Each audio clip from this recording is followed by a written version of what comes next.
ದಾವಣಗೆರೆ ದಕ್ಷಿಣ ವಿಧಾನಸಭಾ ಚುನಾವಣೆಗೆ ಈಗೇನು ಘೋಷಣೆ ಆಗಿತ್ತು. ಈಗ ತಾವು ಒಂದು ರ್ಯಾಲಿಗೆ ಬಂದಿದ್ರಿ, ಚುನಾವಣೆ ಪ್ರಚಾರಕ್ಕೆ.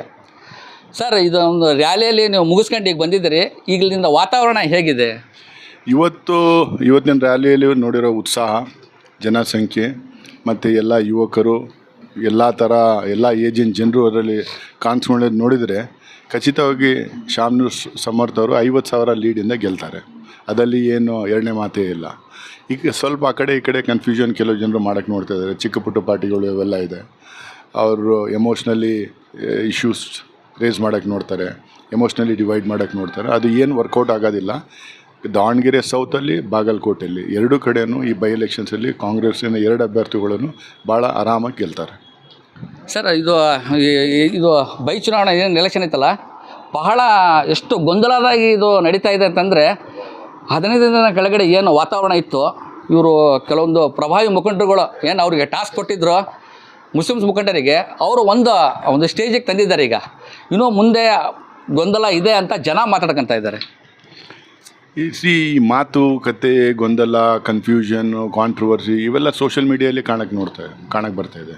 ಬೇರೆ ಕಡೆಯಲ್ಲಿ ಏನು ಜನರು ಮಾತಾಡ್ತಾ ಇಲ್ಲ, ಮಾರ್ಕೆಟ್ಗಳಲ್ಲಿ ಜನರು ಮಾತಾಡ್ತಾ ಇಲ್ಲ, ಮನೆಗಳಲ್ಲೂ ಮಾತಾಡ್ತಾ ಇಲ್ಲ. ಜನರಿಗೆ ಕಾಂಗ್ರೆಸ್ ಪಕ್ಷ ಏನಂದು ಎಲ್ಲರಿಗೂ ಗೊತ್ತಿದೆ. ಇವಾಗ ದೇಶದಲ್ಲಿ ಮೋದಿ ವಿರುದ್ಧ ಯಾರು ನಿಂತ್ಕೊಂಡಿದ್ದಾರೆ? ಮಲ್ಲಿಕಾರ್ಜುನ್ ಖರ್ಗೆ ಸಾಹೇಬರು, ರಾಹುಲ್ ಗಾಂಧಿಯವರು, ಪ್ರಿಯಾಂಕಾ ಅಂದರು, ಮತ್ತು ಕಾಂಗ್ರೆಸ್ ಪಾರ್ಟಿ ನಾಯಕರು ನಿಂತಿರೋದು. ಪಾರ್ಲಿಮೆಂಟ್ ಒಳಗಡೆ ಹೊರಗಡೆ ಮತ್ತು ಬಹಿರಂಗವಾಗಿ ಅವ್ರ ವಿರುದ್ಧ ಮಾತಾಡೋರು, ನಿಂತ್ಕೊಡೋದು, ಅವ್ರ ಪಾಲಿಸಿಸನ್ನು ಅಪೋಸ್ ಮಾಡೋದು ಅವೆಲ್ಲ ಮಾಡ್ತಾ ಇದ್ದಾರೆ ಕಾಂಗ್ರೆಸ್ ಪಾರ್ಟಿ ನೇತೃತ್ವದಲ್ಲಿ. ಕಾಂಗ್ರೆಸ್ ಪಾರ್ಟಿ ಮತ್ತು ಎಲ್ಲ ಅಪೋಸಿಷನ್ ಪಾರ್ಟೀಸ್ ಮಾಡ್ತಾ ಇರೋದು. ಸೊ ಇದು ಜನರಿಗೆ ಗೊತ್ತಿದೆ. ಸ್ಪೆಷಲಿ ಅಲ್ಪಸಂಖ್ಯಾತರಿಗೆ ಅವ್ರ ಪರವಾಗಿ ಯಾವ ಪಾರ್ಟಿ ನಿಂತಿದೆ, ಅವ್ರಿಗೆ ಯಾರು ಪ್ರೊಟೆಕ್ಷನ್ ಕೊಡ್ತಾರೆ, ಅವ್ರದ್ದು ವೆಲ್ಫೇರ್ ಬಗ್ಗೆ ಯಾರು ಮಾತಾಡ್ತಾರೆ, ಪಾಲಿಸೀಸ್ ಯಾರು ತೊಗೊಂಬರ್ತಾರೆ, ಪ್ರೋಗ್ರಾಮ್ಸ್ ಯಾರು ತೊಗೊಂಬರ್ತಾರೆ, ಅದು ಅವ್ರಿಗೆ ಗೊತ್ತಿದೆ. ಸೋಷಿಯಲ್ ಮೀಡಿಯಾದಲ್ಲಿ ಕೆಲವೊಂದು ಜನರು ಮಾತಾಡೋದು, ಈ ದುಡ್ಡು ಕೊಟ್ಟು ಹಾಕ್ಸೋದು, ಆಮೇಲೆ ಎಲ್ಲೆಲ್ಲೊಂದು ಸ್ಪಾನ್ಸರ್ ಆಗೋದು, ಅವ್ರ ಬಗ್ಗೆ ಹೇಳ್ಕೊಳ್ಳೋದು, ಇಲ್ಲಿ ಕನ್ಫ್ಯೂಷನ್ ಕ್ರಿಯೇಟ್ ಮಾಡೋಕ್ಕೆ ನೋಡೋದು, ಇದು ಯಾರು ಮಾಡ್ತಾರಂದರೆ ಯಾರಿಗೆ ಪಾರ್ಟಿಯ ಫ್ರೇಮ್ವರ್ಕಲ್ಲಿ ಕೆಲಸ ಮಾಡಿ ಅಭ್ಯಾಸ ಇರೋಲ್ಲ ಅಂಥವ್ರಿಗೆ ಮಾಡೋದು. ಅವ್ರು ಕನ್ಫ್ಯೂಷನಲ್ಲಿ ಇರ್ಬೋದು. ನಾವತ್ತು ಇರ್ಬೋದು, ಸಲೀಂ ಅಹಮದ್ ಅವ್ರು ಇರ್ಬೋದು, ಪಠಾಣ್ ಅವ್ರು ಇರ್ಬೋದು, ಸೈದ್ ಅವ್ರು ಇರ್ಬೋದು, ನಾಳೆ ಇಲ್ಲಿರ್ಬೋದು. ಬಟ್ ಪಕ್ಷ, ಆರ್ಗನೈಸೇಷನ್ನು, ಸಿದ್ಧಾಂತಗಳು, ಐಡಿಯಾಲಜಿ ಇದು ಮುಂದೆ ಬರಿತಾ ಇರ್ತು. ಇದು ಯಾರಿಗೋಸ್ಕರ ನಿಂತ್ಕೊಳ್ಳಲ್ಲ. ಎಷ್ಟೊಂದು ಜನರು ಬರ್ತಾರೆ, ಹೋಗ್ತಾರೆ, ಕಾಂಗ್ರೆಸ್ ಬಗ್ಗೆ ಏನೇನೋ ಮಾತಾಡ್ತಾರೆ. ಬಟ್ ಕಾಂಗ್ರೆಸ್ ಪಾರ್ಟಿ ಮತ್ತು ಕಾಂಗ್ರೆಸ್ ಪಾರ್ಟಿಯ ವಿಚಾರಧಾರ ಯಾವತ್ತೂ ನಿಂತ್ಕೊಳ್ಳಲ್ಲ, ಯಾವತ್ತೂ ಹಿಂತಿರುಗಿ ನೋಡಲ್ಲ, ಮುಂದೆನೇ ಹೋಗ್ತಾ ಇರ್ತಾರೆ. ಸೊ ಇವತ್ತು ಯಾರು ಅವ್ರ ವಿರುದ್ಧ ನಿಂತಿದ್ದಾರೆ ಅಂತ ಜನರಿಗೆ ಗೊತ್ತು. ಅದಕ್ಕೆ ನನಗೆ ನಂಬಿಕೆ ಇದೆ 100% ಒನ್ ಸೈಡೆಡ್ ಕಾಂಗ್ರೆಸ್ ಅಭ್ಯರ್ಥಿ ಇಲ್ಲಿ ಗೆಲ್ತಾರೆ. ಅಲ್ಲ, ಪ್ರಭಾವಿ ಮುಖಂಡರುಗಳು ತಾವೆಲ್ಲ ಸಮುದಾಯ ಪರವಾಗಿ ನಿಂತ್ಕೊಂಡಿಲ್ಲ, ಟಿಕೆಟ್ ಕೊಡ್ಸಿಲ್ಲ ಅಂತ ಬಂಡಾಯ ಎದ್ದು ಭಾಳಷ್ಟು ಜನ ಬಂಡಾಯ ಹಾಕಿದ್ದಾರೆ. ಅವರಿಗೆ ತಾವು ಏನು ವಿಶ್ವಾಸದಲ್ಲಿ ತಗೊಂಡು ಅವರಿಗೆ ಏನು ಕರ್ಕೊಂಡು ಜೊತೆಲಿ ಚುನಾವಣೆ ಮಾಡ್ತಿರೋ ಅಥವಾ ಅವರಿಗೆ ತಟಸ್ಥರಾಗಿ ಬಿಡ್ತಿರೋ? ಇವಾಗ ಕರ್ನಾಟಕದಲ್ಲಿ 10 ಜನ ಗೆದ್ದು ಬಂದಿದ್ದಾರೆ MLAs. 17 ಮಂದಿಗೆ ಇಲ್ಲಿ ಟಿಕೆಟ್ ಕೊಟ್ಟಿದ್ದರು. ಯಾರು ಕೊಡಿಸಿದ್ರು ಟಿಕೆಟು? ಕಾಂಗ್ರೆಸ್ ಪಕ್ಷದ ಮುಸಲ್ಮಾನರು ಮುಖಂಡರು ನಿಂತಿದ್ದರು, ಅನಾಲಿಸಿಸ್ ಮಾಡಿದರು, ಸರ್ವೆ ಮಾಡಿಸಿದ್ರು, ಡೇಟಾ ತೆಗೆದ್ರು, ಅವ್ರ ಮುಂದೆ ಇಟ್ಟಿದ್ದರು 20 ಬೇಕು, 22 ಬೇಕು, 25 ಬೇಕಂದ್ಬಿಟ್ಟು. ನಮ್ಮ ರಾಷ್ಟ್ರೀಯ ನಾಯಕರು ಮತ್ತು ಸ್ಟೇಟ್ ನಾಯಕರು ಅವರೆಲ್ಲ ಸರ್ವೆಗಳೆಲ್ಲ ಮಾಡಿಸಿ 17 ಟಿಕೆಟ್ಸ್ ನಮ್ಮನ್ನು ಕೊಟ್ಟಿದ್ದರು. 9 ಜನ ಗೆದ್ದು ಬಂದಿದ್ದರು.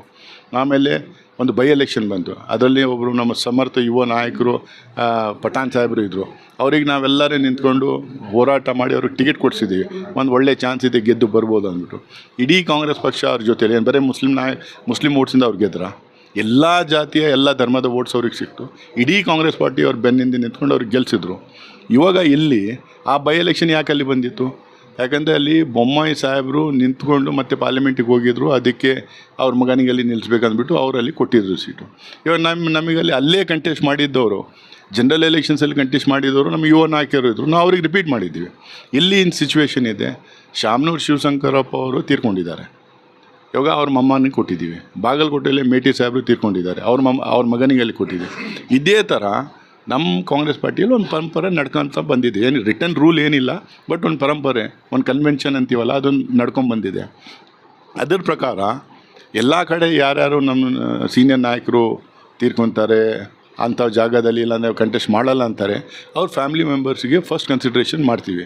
ಅವರು ಕಂಟೆಸ್ಟ್ ಮಾಡಲ್ಲ ಅಂದಾಗ ಬೇರೆಯವರು ಕನ್ಸಿಡರ್ ಮಾಡ್ತೀವಿ. ಇವಾಗ ಇವರೆಲ್ಲ ಮಾತಾಡ್ತಾ ಇದ್ದಾರಲ್ಲ, ಏನು ಕ್ರೈಟೀರಿಯಾ ಏನಿರಲಿಲ್ಲ ಅದು ಇದು ಅಂದ್ಬಿಟ್ಟು. ಇವಾಗ ಅಜಿತ್ ಸೇಠ್ ಸಾಹೇಬರು ತೀರ್ಕೊಂಡ್ರು, ಅವ್ರ ಮಗನಿಗೆ ತನ್ವೀರ್ ಸೇಠ್ ಸಾಹೇಬ್ರಿಗೆ ಕೊಟ್ಟಿವಿ. UT ಫರೀದ್ ಸಾಹೇಬ್ರು ತೀರ್ಕೊಂಡ್ರು, ಅವ್ರ ಮಗನಿಗೆ UT ಫರೀದ್ ಅವ್ರಿಗೆ ಕೊಟ್ಟಿದ್ದೀವಿ. UT ಖಾದರ್ ಅವ್ರಿಗೆ ಕೊಟ್ಟಿದ್ದೀವಿ. ಕಮರುಲ್ ಇಸ್ಲಾಂ ಸಾಹೇಬ್ರು ತೀರ್ಕೊಂಡು ಅವ್ರ ಮಿಸ್ಸಸ್ ಕನೀಸ್ ಫಾತಿಮಾ ಅವ್ರಿಗೆ ಟಿಕೆಟ್ ಕೊಟ್ಟಿದ್ದೀವಿ. ಶಫಿ ಅಹಮದ್ ಅವ್ರು ಕಂಟೆಸ್ಟ್ ಮಾಡಲ್ಲ ಅಂದರು, ಅವ್ರ ಹಳ್ಳಿಯ ರಫೀಕ್ ಅಹಮದಿಗೆ ಕೊಟ್ಟಿದ್ದೀವಿ. ಫಿರೋಜ್ ಸೇಠ್ ಅವರು ಕಂಟೆಸ್ಟ್ ಮಾಡಲ್ಲ ಅಂದರು, ಅವ್ರ ತಮ್ಮ ಅಸ್ರೀಫ್ ಸೇಠ್ ಅವ್ರಿಗೆ ಕೊಟ್ಟಿದ್ದೀವಿ. ಈ ಥರ ಸುಮಾರು ಎಕ್ಸಾಂಪಲ್ಸ್ ನಮ್ಮ ಪಾರ್ಟಿಯಲ್ಲಿದ್ದಾವೆ. ಎಲ್ಲ ಕಮ್ಯುನಿಟಿಯವರಿಗೆ ಈ ಕ್ರೈಟೀರಿಯಾವನ್ನು, ಈ ಕನ್ವೆನ್ಷನ್ಸು, ಈ ಟ್ರೆಡಿಷನ್ನು, ಈ ಪರಂಪರೆ ನಾವು ಎಲ್ಲ ಫಾಲೋ ಮಾಡ್ಕೊತ ಬಂದಿದ್ದೀವಿ. ಅದ್ರ ಪ್ರಕಾರ ಸೀಟ್ ಕೊಟ್ಟಿದ್ದಾರೆ. ಸೀಟ್ ಕೊಡಬೇಕಾದ್ರೆ ಎಲ್ಲ ಮುಸ್ಲಿಂ ನಾಯಕರಿಗೆ ಕಾನ್ಫಿಡೆನ್ಸಲ್ಲಿ ತೊಗೊಂಡು, ಸಿದ್ದರಾಮಯ್ಯ ಸಾಹೇಬರು ಇದ್ದರು, ಸುರ್ಜೇವಾಲಾ ಸಾಹೇಬರು ಇದ್ದರು, DK ಶಿವಕುಮಾರ್ ಸಾಹೇಬರು ಇದ್ದರು, ಅವರೆಲ್ಲರೂ ಕನ್ಸಿಡರ್ ಮಾಡಿದ್ದಾರೆ. ಮುಸ್ಲಿಮ್ಸಿಗೆ ಕೊಡಬೇಕಂದ್ಬಿಟ್ಟು ಕೂಡ ಕನ್ಸಿಡರ್ ಮಾಡಿದ್ದಾರೆ. ಆದರೆ ನಮ್ಮ ಪಾರ್ಟಿಯಲ್ಲಿ ಒಂದು ಪ್ರಾಸೆಸ್ ಇದೆ. ಡಿಸ್ಟ್ರಿಕ್ಟ್ ಲೆವೆಲ್ ಲೀಡರ್ಸಿಗೆ ನಾವು ಮಾತಾಡ್ತಾರೆ, ಅಲ್ಲಿಂದ 2, 3, 4 ಹೆಸರು ಬರುತ್ತೆ. ಆಮೇಲೆ ಅಬ್ಸರ್ವರ್ಸ್ ಕಳಿಸ್ತಾರೆ, ಅವರು ಅದನ್ನು ಸ್ಕ್ರೀನ್ ಮಾಡಿ ಹೆಸರುಗಳು ತೊಗೊಂಬರ್ತಾರೆ. ಆಮೇಲೆ ಸ್ಟೇಟ್ ಲೀಡರ್ಶಿಪ್ ಸರ್ವೆ ಮಾಡಿಸ್ತಾರೆ, ಯಾರು ಗೆಲ್ಬೋದು, ಯಾರು ಗೆಲ್ಲಕ್ಕಾಗಲ್ಲ, ಯಾರು ರಿಸೋರ್ಸಸ್, ಯಾರ ಹತ್ರ ರಿಸೋರ್ಸಸ್ ಇದ್ದಾವೆ, ಯಾರ ಹತ್ರ ರಿಸೋರ್ಸಸ್ ಇಲ್ಲ, ಎಲ್ಲಿ ಚಾನ್ಸ್ ಇದೆ, ಎಲ್ಲಿ ಫೈಟ್ ಆಗ್ಬೋದು, ಇವೆಲ್ಲ ಸರ್ವೆ ಮಾಡಿಸಿ ಅದಾದಮೇಲೆ ಅವ್ರು ಡಿಸಿಷನ್ ತೊಗೊತಾರೆ. ಅವ್ರು ಡಿಸಿಷನ್ ತೊಗೋಬೇಕಾದ್ರೆ ನಮ್ಮನ್ನು ಎಲ್ಲರಿಗೂ ಕರೆದಿದ್ರು. ಸಲೀಮ್ ಅಹಮದ್ ಸಾಹೇಬರು ಇದ್ದರು, ನಾನಿದ್ದೆ, ರಿಜ್ವಾನ್ ಅರ್ಷದ್ ಅವರು ಇದ್ದರು, ಜಮೀರ್ ಅಹಮದ್ ಸಾಹೇಬರು ಇದ್ದರು, ಜಬ್ಬಾರ್ ಅವರು ಇದ್ದರು, ನಸೀರ್ ಅಹಮದ್ ಸಾಹೇಬರು ಇದ್ದರು, ಮತ್ತು ಹ್ಯಾರಿಸ್ ಅವರು ಇದ್ದರು, ತನ್ವೀರ್ ಸೇಠ್ ಅವರು ಇದ್ದರು, ರಹೀಮ್ ಖಾನ್ ಸಾಹೇಬರು ಇದ್ದರು. ಎಲ್ಲರೂ ಬಲ್ಕಿಸ್ ಬಾನವರು ಎಲ್ಲರಿಗೆ ಕಾನ್ಫಿಡೆನ್ಸಲ್ಲಿ ತೊಗೊಂಡು ಎಲ್ಲರೂ ಎಸ್ ಅಂದಮೇಲೆ ಇವ್ರಿಗೆ ಟಿಕೆಟ್ ಕೊಟ್ಟಿದ್ದಾರೆ. ಆಮೇಲೆ ಅದನ್ನು ಹೇಳಿದ್ದಾರೆ, 224 ಸೀಟ್ಸ್ ಕೂಡ ಮುಂದಿನ ಎಲೆಕ್ಷನಲ್ಲಿ they will all be open. ಆವಾಗ ಮತ್ತೆ ಹೈಕಮಾಂಡ್ ಅವ್ರು ಏನು ಹೇಳ್ತಾರೋ ಆ ಥರನೇ ನಾಯಕರು ನಡ್ಸ್ಕೊಂಡು ಹೋಗಬೇಕು. ಆವಾಗ ಒಂದು ಸೀಟ್ ಎಲ್ಲಿಂದ ಎತ್ತಿ ಇನ್ನೊಬ್ಬನಿಗೆ ಎಲ್ಲನ ಕೊಡ್ಬೋದು. ಇವಾಗ ತಮಿಳ್ನಾಡುವಲ್ಲಿ ಏನು ಮಾಡಿದ್ದೀವಿ ನಾವು, ಸುಮಾರು ಜನರಿಗೆ ಟಿಕೆಟ್ಸು ಕೊಟ್ಟಿಲ್ಲ. ಯಾವುದೋ ಡಿಸ್ಟಿಕ್ಕಿಂದ ಯಾವುದೋ ಡಿಸ್ಟಿಕ್ ಕೊಟ್ಟಿದ್ದೀವಿ, ಯಾವುದೋ ಪಾರ್ಲಿಮೆಂಟ್ರಿ ಕಾನ್ಸ್ಟಿಟ್ಯೂನ್ಸಿಯಿಂದ ಇನ್ನೊಂದು ಪಾರ್ಲಿಮೆಂಟ್ರಿ ಕಾನ್ಸ್ಟಿಟ್ಯೂನ್ಸಿಗೆ ತೊಗೊಂಡೋಗಿ ಕೊಟ್ಟಿದ್ದೀವಿ. ಸೊ ನಮ್ಮ ಪಕ್ಷ ಒಂದು ಪ್ರಾಸೆಸ್ಸಿಂದ ನಡೆಯುತ್ತೆ. ಆ ಪ್ರಾಸೆಸ್ ಪ್ರಕಾರನೇ ಈ ಟಿಕೆಟ್ ಕೊಟ್ಟಿದ್ದಾರೆ. ಎಲ್ಲರಿಗೆ ಕಾನ್ಫಿಡೆನ್ಸಲ್ಲಿ ತೊಗೊಂಡು ಕೊಟ್ಟಿದ್ದಾರೆ. ನಾವು ಹೇಳಿವಿ, ಇಲ್ಲಿ ಮುಸ್ಲಿಂ ಸಮುದಾಯ ಜನಸಂಖ್ಯೆ ಜಾಸ್ತಿ ಇದೆ, ಇಲ್ಲಿ ಒಂದು ಚಾನ್ಸ್ ಸಿಗಬೇಕಂದ್ಬಿಟ್ಟು. ಅದು ಅವರೆಲ್ಲ ಕನ್ಸಿಡರ್ ಮಾಡಿದ್ದಾರೆ, ಭಾಳ ಮೆಟಿಕ್ಯುಲಸ್ಲಿ ಸ್ಕ್ರೀನಿಂಗ್ ಮಾಡಿದ್ದಾರೆ.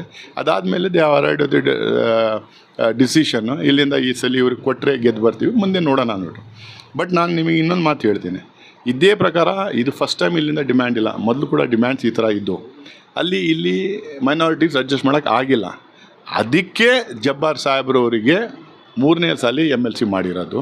ಫಸ್ಟ್ ಟೈಮ್ ಸ್ವಲ್ಪ ಕಡಿಮೆ ಅವಧಿಗಿತ್ತು ಅವರು, ಸೆಕೆಂಡ್ ಟೈಮ್ ಫುಲ್ ಟೈಮ್ ಇತ್ತು, ಥರ್ಡ್ ಟೈಮು ಫುಲ್ ಟೈಮಿಗೆ ಕೊಟ್ಟಿದೆ. ಇನ್ನು 3.5 ವರ್ಷ ಅವ್ರು MLC ಇದ್ದಾರೆ.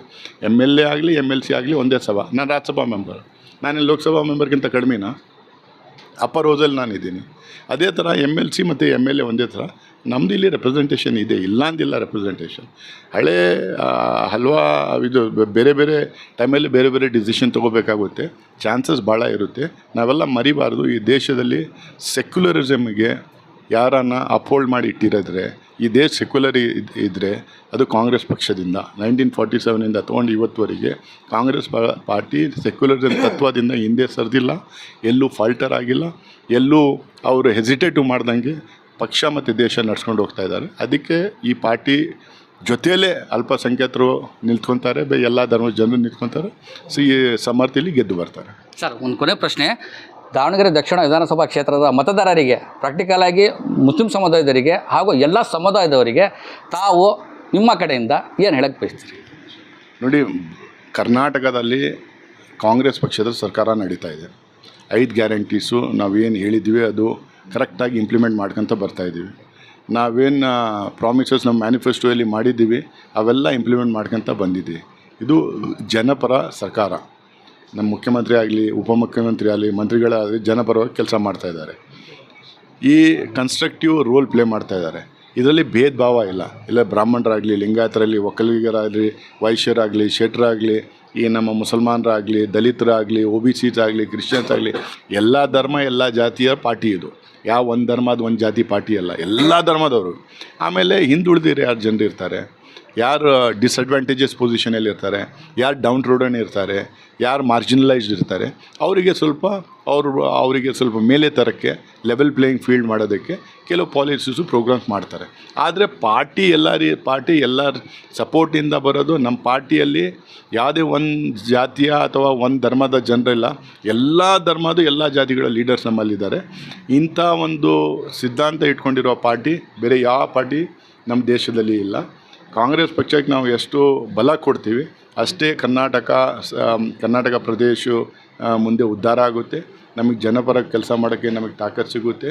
ಇವಾಗ ಆ ಕಡೆ ಈ ಕಡೆ ವೋಟ್ ನಾವು ಡಿವೈಡ್ ಮಾಡಿದರೆ ಚಿಕ್ಕ ಪುಟ್ಟ ಪಾರ್ಟಿಗಳು, ಇಂಡಿಪೆಂಡೆನ್ಸ್, ಅವು ಇವು ಸ್ಪಾನ್ಸರ್ಡ್ ಕ್ಯಾಂಡಿಡೇಟ್ಸ್ ಇರ್ತಾರೆ, ಸ್ಪಾನ್ಸರ್ಡ್ ಚಿಕ್ಕ ಪುಟ್ಟ ಪಾರ್ಟಿಗಳು ಇರ್ತಾರೆ. ಅದು ಯಾರ್ಯಾರೋ ಮಾಡಿರ್ಬೋದು, ನಮ್ಮ ಪಾರ್ಟಿ ಕಡೆಯಿಂದ ಕೆಲವೊಂದು ಜನ ಮಾಡಿರ್ಬೋದು, ಹೇಳೋಕ್ಕಾಗೋದಿಲ್ಲ. ಅದರಲ್ಲಿ ಇಂಥ ಈ ಸ್ಪಾನ್ಸರ್ಡ್ ಕ್ಯಾಂಡಿಡೇಟ್ಸ್ ಇರ್ತಾರೆ. ಇವ್ರು ಬರೀ ಒಂದೇ ಉದ್ದೇಶ, ವೋಟ್ ಕಟ್ ಮಾಡಬೇಕು, BJP ಗೆಲ್ಲಿಸ್ಬೇಕಂದ್ಬಿಟ್ಟು. ಅದಕ್ಕೆ ಎಲ್ಲರಿಗೆ ಅಪೀಲ್ ಮಾಡೋದೇನೆಂದರೆ, ಈ ಚಿಕ್ಕ ಪುಟ್ಟ ಪಾರ್ಟಿಗಳು, ಈ ಇಂಡಿಪೆಂಡೆಂಟ್ ಕ್ಯಾಂಡಿಡೇಟ್ಸ್ಗಳಿಗೆ ನೀವು ವೋಟ್ ಕೊಡಬೇಡಿ. ಆ ವೋಟ್ ವೇಸ್ಟ್ ಆಗುತ್ತೆ. ಅವ್ರಿಗೆ ವೋಟ್ ಕೊಟ್ಟರೆ ಸೀದಾ BJPಗೆ ವೋಟ್ ಕೊಟ್ಟಂಗೆ. ಅದಕ್ಕೆ ಇವಾಗ ಇಲ್ಲಿ ಕಾಂಪಿಟಿಷನ್ ಇರೋದು ಇದು. ಇವಾಗ ಬಹಿರಂಗವಾಗಿ ಪಾಲಿಟಿಕ್ಸ್ ನಡೀತಾ ಇರೋದು ಕಾಂಗ್ರೆಸ್ಸು ಮತ್ತು BJP. ನಿಮಗೆ ಎರಡೇ ಇರೋದು, ಕಾಂಗ್ರೆಸ್ಸಿಗೆ ವೋಟ್ ಕೊಡಬೇಕು, ಇಲ್ಲಾಂದರೆ BJPಗೆ ವೋಟ್ ಕೊಡಬೇಕು.